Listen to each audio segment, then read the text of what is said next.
کرو. وہ بڑی دور سے آئے تھے لوگ، اور جب صحابہ اکرام نے یہ مزاج دیکھا کہ صحابہ اکرام نے جب یہ دیکھا کہ اتنی دور سے وہ قبیلے کے لوگ آئے ہیں اور اللہ کے محبوب علیہ السلام نے ایک سادی سی نصیحت انہیں فرمائی ہے کہ دیکھو تم اپنے ناخن چھوٹے رکھا کرو. وہ لوگ اتنی بات سنے اور چلے گئے.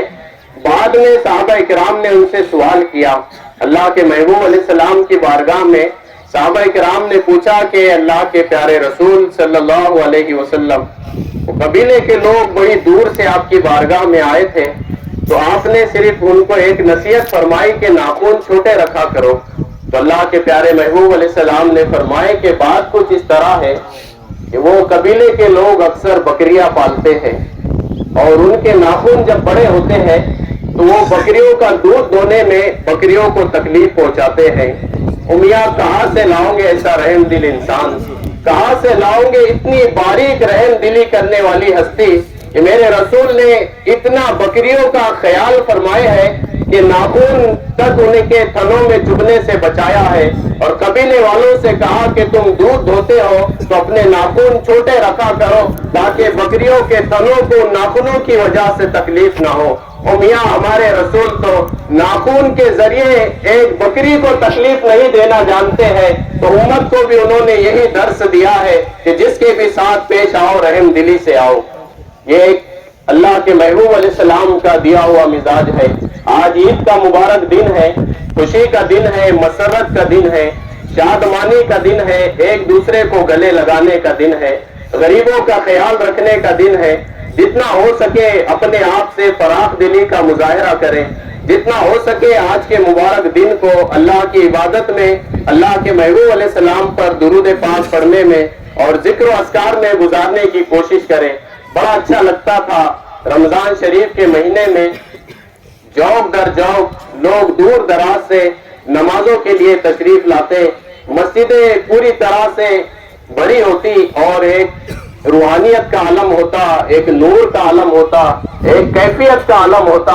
تو میں آپ لوگوں سے گزارش کروں گا کہ جس طرح رمضان شریف میں ہم نے نمازوں کی پابندی کی ہے، اپنے آپ کو پوری طرح سے اس مشق میں ڈالا ہے کہ ہم پکے نمازی بنے، 5 وقت کی نماز ہم پابندی سے ادا کرتے رہے، اور سارا مہینہ ہم نے اس کیفیت میں گزار دیا ہے.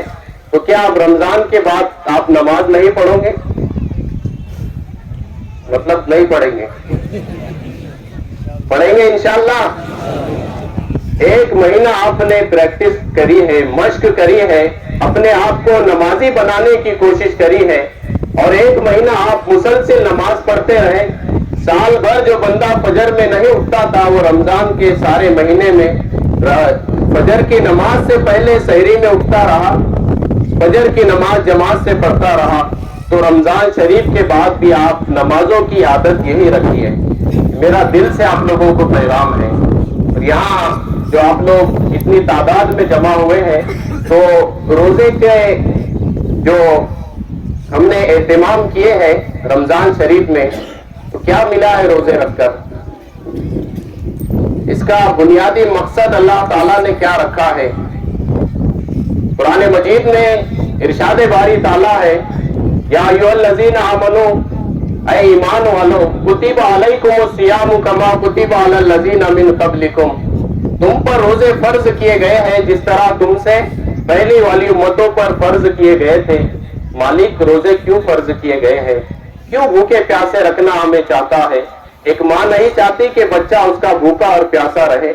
70 ماؤں سے پیار کرنے والے نے کیوں یہ پسند کیا ہے کہ بندے بھوکے اور پیاسے رہیں؟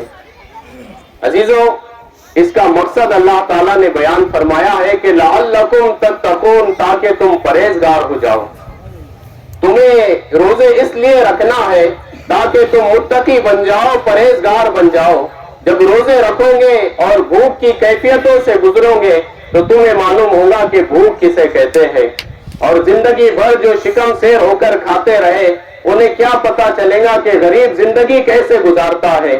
ایک بھوکے کو بھوک کس طرح سے لگتی ہے، پیاسے کے جسم پر پیاس کی کیفیت کیسے طاری ہوتی ہے. تو جب روزہ رکھتے ہیں ہم لوگ اور اس کیفیت سے گزرتے ہیں اور پھر سڑکوں پر روڈوں پر راستوں میں کوئی بھوکا نظر آتا ہے تو ہم وہ رمضان والی کیفیت ذرا سوچیں کہ یار بھوک کس طرح سے لگتی ہے. بھوک کی شدت ہمیں محسوس ہو تاکہ ہم بھوکوں کو کھانا کھلا سکیں.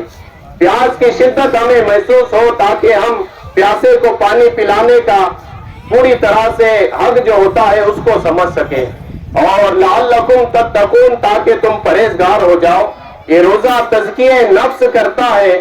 روزے میں جو چیزیں ہمارے لیے حلال تھی, کھانا حلال تھا لیکن روزہ رکھے تو کھا نہیں سکتے ہیں. پینا حلال تھا لیکن روزہ رکھے تو اب پی نہیں سکتے ہیں. اور جو بھی روزوں میں جن چیزوں سے منع کیا گیا ہے ہم اس سے رک گئے. گھر بند ہے, دروازہ لگا ہوا ہے, فریج میں بوتل رکھی ہے پانی کی, ٹھنڈا مشروب موجود ہے, گھر میں کھانے کی اشیاء موجود ہے, لیکن روزے دار کھاتا نہیں ہے. گھر میں کوئی نہیں ہے اور اکیلا ہے, پیاس شدت کی لگی ہے, گلا سوکھ رہا ہے, لیکن روزے دار نہیں کھاتا ہے, نہیں پیتا ہے. میاں کیوں نہیں کھا رہا ہے, کیوں نہیں پی رہا؟ کوئی تو نہیں دیکھ رہا ہے.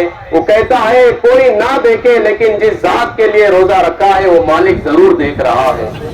میاں یہ تقوی کا نور صرف روزے ہی میں تو حاصل ہوتا ہے کہ میرا مالک مجھے دیکھ رہا ہے. بندہ پیتا نہیں ہے کہ میرا مالک مجھے دیکھ رہا ہے. ایک لقمہ بھی نہیں کھاتا کہ میرا مالک مجھے دیکھ رہا ہے. سحری سے لے کر افطار تک ایک گالی نہیں دیتا ہے کہ یار میں روزے دار ہوں. چگلی نہیں کرتا ہے کہ یار میں روزے دار ہوں. بےہودہ کام نہیں کرتا ہے کہ یار میں روزے دار ہوں.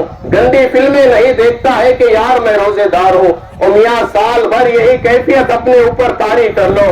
صرف رمضان ہی میں میرا رب نہیں دیکھتا ہے, زندگی کی آخری سانس تک وہ ہمیں دیکھ رہا ہے. اور یہ کیفیت, ڈر والی کیفیت اپنے دلوں پہ طاری کر لو. رمضان تو ختم ہوا ہے, اب تمہیں اجازت ہے کھاؤ پیو, لیکن رمضان میں اگر گالی نہیں دیتے تھے تو اب بھی نہیں دینا, کریں گے انشاءاللہ.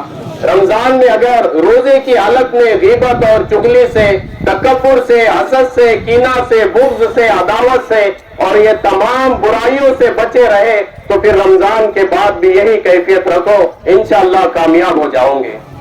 کھاؤ پیو لیکن یہ چیزوں کی اجازت نہیں ہے. یہ رمضان کے بعد بھی ان تمام گناہوں سے ہمیں بچنا ہے. اور اگر یہ کیفیت ہمیں ملی نہیں ہے تو پھر روزے رکھنے کا کوئی فائدہ نہیں ہوا ہے. پوری ذمہ داری سے کہہ رہا ہوں, کیونکہ اللہ تعالیٰ نے جو مقصد بیان فرمایا ہے روزوں کا, وہ مقصد یہی ہے کہ لعلکم تتقون, تم ڈرنے والے بن جاؤ, تم پرہیزگار بن جاؤ, تم متقی بن جاؤ.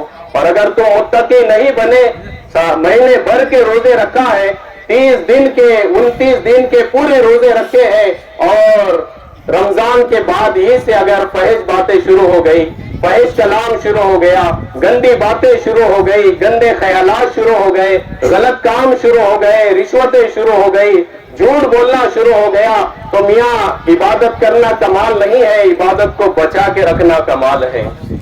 یہ گناہ ہماری عبادت کو ضائع کر دیتے ہیں, اس طرح سے ضائع کر دیتے ہیں جس طرح سے دیمک آہستہ آہستہ لکڑی کو کھا جاتی ہے. تو اگر تقوی کا نور ملا ہے تو اس کو سنبھال کے رکھے, پتہ نہیں کب موت آ جائے.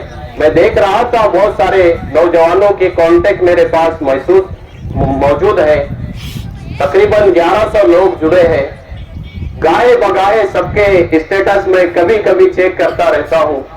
اکثر کے اسٹیٹس دیکھ کر شرمندگی ہوتی ہے. اسٹیٹس پر گانا لگا ہے, لیڈیز کی فوٹو لگی ہے, لیکن ایک روزے سے میں نے دیکھا کہ اب عید تک کسی نے ایسی چیزیں نہیں لگائی ہے. کیوں؟ کیونکہ رمضان کا مہینہ چل رہا ہے. میاں جو گناہ رمضان میں مل رہا تھا اگر اب لگاؤ گے تو اب بھی وہی گناہ ملیں گا. یہ بند کرو, خود بھی گناہوں میں گرتے ہو, دوسروں کو بھی گناہوں میں ڈالتے ہو. میاں کوئی اچھے کام کا آغاز کرو. دنیا میں آئے ہو تو کوئی درخت ایسے لگا کر جاؤ کہ تمہارے جانے کے بعد بھی تمہاری نسلیں وہاں بیٹھ کر ٹھنڈا سایہ حاصل کر رہی ہے. آئے ہو تو کوئی کام ایسا کر کے جاؤ جو قوم و ملت کے کام آ سکے. اور یہ بے راہ روی کو چھوڑ کر, عیاشیوں کو چھوڑ کر, نشے کو چھوڑ کر, شراب کو چھوڑ کر, جوئے کو چھوڑ کر, اور یہ چرس گانجا وغیرہ یہ تمام بےہودہ کاموں کو چھوڑ کر کوئی اچھے کام کرو کہ دنیا بھی سنور جائے اور آخرت بھی سنور جائے. سب سے زیادہ کمی اگر میری قوم میں ہے، درد دل کے ساتھ کہہ رہا ہوں، وہ تعلیم کی کمی ہے۔ جس قوم کو پہلا حکم اللہ کے محبوب علیہ السلام کے ذریعے یہ ملا تھا، اقرا باسم ربک الذی خلق، کہ پڑھی اپنے رب کے نام سے جس نے آپ کو پیدا فرمایا ہے۔ جس قوم کو پہلا پیغام یہ ملا ہے کہ پڑھیے، وہ قوم جاہل رہ گئی، وہ قوم سب سے پیچھے رہ گئی۔ کیوں نہیں پڑھاتے ہو اپنے بچوں کو؟ انہیں دین کا علم بھی دو، انہیں دنیا کا علم بھی دو۔ آدھی روٹی انہیں کھلاؤ، لیکن تعلیم کے معیار میں انہیں آگے بڑھاؤ۔ اس کے بغیر تمہارے پاس کوئی چارہ نہیں ہے۔ میں بڑے کھلے دل سے کہہ رہا ہوں کہ اس کے بغیر دنیا میں آگے بڑھنے کے لیے تمہارے سارے راستے بند ہو چکے ہیں۔ اگر آگے بڑھنا چاہتے ہو تو تعلیم میں آگے بڑھو۔ اگر آگے بڑھنا چاہتے ہو تو اپنی اولاد کو ڈاکٹر بناؤ، اپنی اولاد کو انجینئر بناؤ۔ اگر آگے بڑھنے کا ارادہ ہے، اپنی اولاد کو وکیل بناؤ۔ اگر آگے پہنچنا چاہتے ہو، اپنی اولاد کو پولیس بناؤ۔ اگر آگے پہنچنا چاہتے ہو تو بڑے بڑے MBBS ڈاکٹر اس قوم کو عطا کرو، تو تمہیں دنیا میں بھی مقام ملے گا اور آخرت میں بھی اس خدمت کا مقام ملے گا۔ کیا سمجھتے ہو یہ اس طرح سے زندگی گزارنا کوئی کام کی زندگی ہے؟ اور میاں وہ بڑے لوگ بھی تو گزرے ہیں کہ ایک ایک انسان نے 1,000 لوگوں کا کام کر کے دنیا سے رخصت ہوا ہے۔ یہ نکموں کی زندگی گزارنا چھوڑ دو، اپنے آپ کو قابل بناؤ، ایک معیاری انسان بناؤ۔ بات کرو تو تمہاری بات میں دم رہے، کہیں کھڑے ہو جاؤ تو تمہیں لوگ سننے کے لیے ترسے۔ ہر محفل میں بیٹھ جانا، ہر گلی کوچے میں بیٹھ جانا، ہر چبوترے پر بیٹھ جانا اور ہوٹلوں میں بیٹھ کر جو ہے اسی طرح سے گھنٹوں گھنٹوں ضائع کرنا، یہ اسلام کا دیا ہوا مزاج نہیں ہے۔ یہاں تو ایک ایک لمحہ قیمتی ہے، یہاں تو ایک ایک منٹ قیمتی ہے، اور یہ زندگی بڑی مختصر سی ہے اور کام ہمارے پیچھے بہت باقی ہے۔ وقت فرصت ہے کہا، کام ابھی باقی ہے، نور توحید کا اتمام ابھی باقی ہے۔ میں سمجھتا ہوں کہ آپ میری اس بات کو دل میں جگہ دو گے کہ جہالت کے اندھیرے چھٹا کر علم کی روشنی کی طرف اپنی اولادوں کو آپ پڑھانے کی کوشش کریں گے انشاءاللہ۔ 10-20 روپے 100 روپے کمانے لگتا ہے تو ہم خوش ہو جاتے ہیں، لیکن تعلیم بچے حاصل کرتے ہیں تو ہم انہیں بوجھ سمجھتے ہیں۔ میاں وقت لگتا ہے، ہیرے کو تراشنے کے بعد ہی نکھار آتا ہے۔ کچھ سال دے دو اپنی اولاد کو، کچھ سال انہیں پڑھنے دو، ان کی خدمت کرو، ان کے کام آؤ اور انہیں تعلیمی معیار میں آگے لانے کی کوشش کرو۔ تعلیم بہت ضروری ہے۔ اپنی اولاد کو جوہر تعلیم سے آراستہ کرے، انہیں تہذیب سکھائے، انہیں ادب سکھائے اور تمام علوم اور فنون سے انہیں آراستہ کرے، ایک معیاری انسان انہیں بنانے کی کوشش کرے۔ اللہ تعالیٰ سے دعا ہے کہ اس رمضان المبارک کی برکتوں سے اللہ تعالیٰ ہم سب کی مغفرت فرمائے، امت کے حال زار پہ رحم فرمائے۔ جگہ جگہ پر رسوائیاں ہے، ذلتیں ہے، پریشانیاں ہے، پتہ نہیں کیسی کیسی مصیبتوں میں ہے۔ ایک ہی راستہ ہے کہ تعلیمی معیار میں اپنے آپ کو آگے بڑھاؤ۔ یہ بات آپ کے بعد میں سمجھ میں آئیں گی، لیکن یہ بات لکھ کر رکھ لو کہ یہ ایک راستہ بچا ہے۔ تعلیم کے میدان میں تم آگے نکل جاؤ، پھر تم سے آگے کوئی نہیں نکلے گا۔ علم ایسی قوت کا نام ہے کہ اس کے سامنے ساری قوتیں نیچے رہ جاتی ہے۔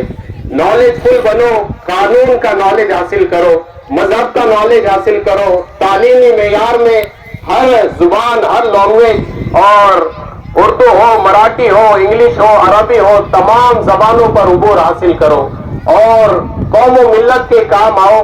ڈاکٹر بنو گے تو اس میں خدمت بھی ہوں گی، قوم کے کام بھی آؤ گے، آخرت میں جزا بھی ملے گی۔ انجینئر بنو گے، پروفیسر بنو گے، استاد بنو گے، ٹیچر بنو گے، یہ سارے ایسے پیشے ہیں، ایسے یہ عہدے ہیں کہ اس میں خدمت بھی ہوتی ہے اور آخرت بھی سنورتی ہے۔ اللہ رب العزت ہمیں تعلیمی معیار میں آگے بڑھنے کی توفیق عطا فرمائے۔